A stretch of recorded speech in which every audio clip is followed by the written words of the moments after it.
Hi, welcome to this new series. This one will be about Bhagwad Gita. Bhagwad Gita is another scripture. It's actually part of a larger epic book called Mahabharata. I have another series that I started on Ramayana. I think in future I might start a series about Mahabharata.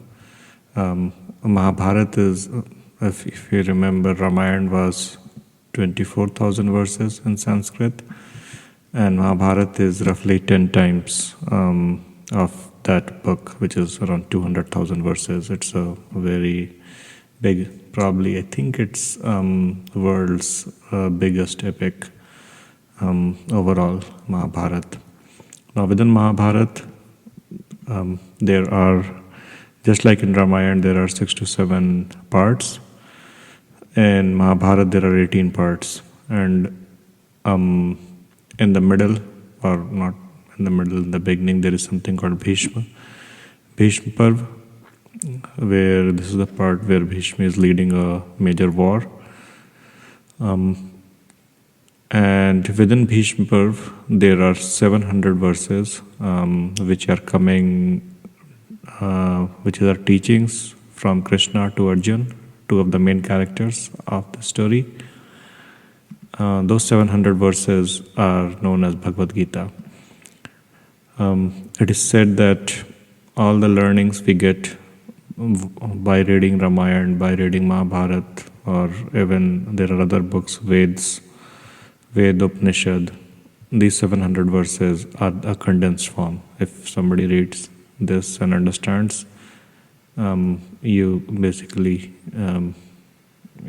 you learn everything. So it's one of the major part of Hinduism is understanding the learnings from Gita. So I will have this series on Bhagwad Gita where I will dive deep on to the parts of Bhagwad Gita. Full disclosure, even I have not read Bhagwad Gita completely on own. I have read it in parts so far. So I'm reading it myself as well, trying to understand. And as I understand, I'm going to capture it over here. Think in this introduction, one quick thing I want to show is who are the main characters in Bhagwad Gita. So as I just mentioned, it's part of Mahabharata.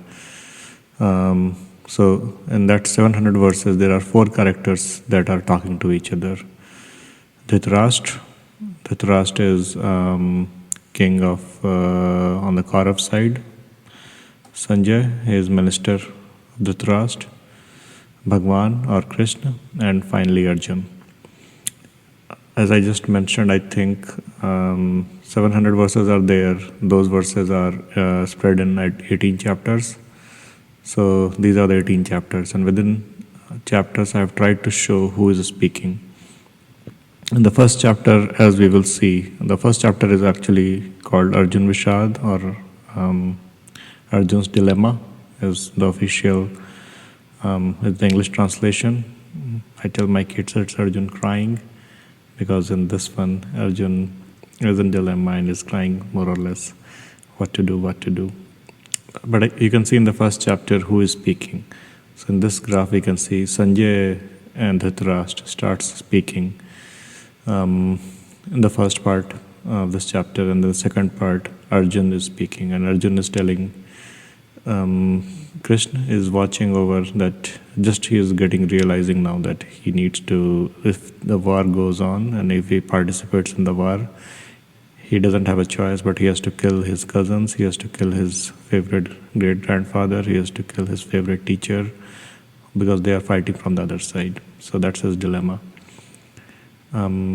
So another interesting thing to note is there is no dialogue. I think there is one dialogue towards the end, but in the book it's not really called out.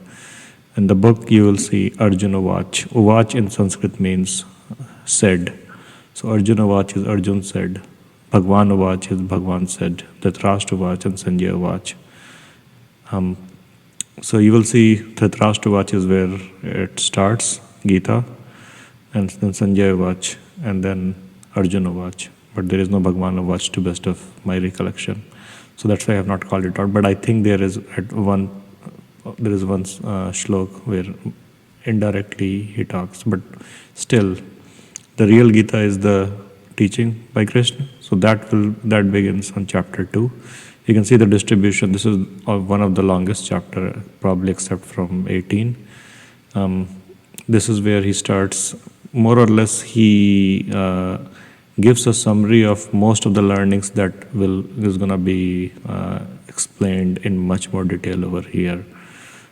He talks about birth and rebirth. He talks about an ideal person, how he or she should behave. All of that is over there. And there is the blue part that we see is Arjun. Arjun is still expressing doubts.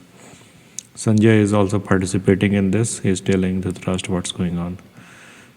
And as we move further, we can see that it's Krishna who is now talking more and more, and Arjun, you can see the graph starts going down. He's now mostly in listening mode.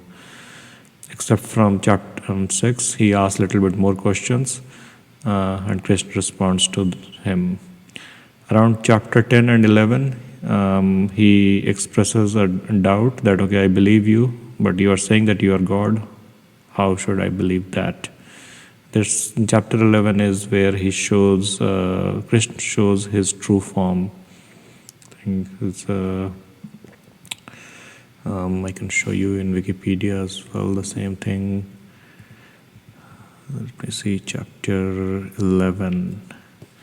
Chapter 11 is Krishna displays his universal form, Vishvarupa, known as Vishvarupa.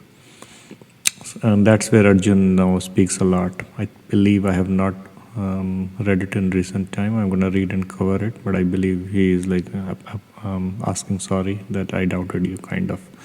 But we'll read about that a little bit more.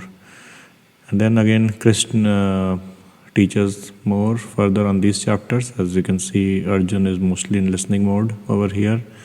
So he is not speaking much. And in the final chapter, Krishna will close out the whole teaching.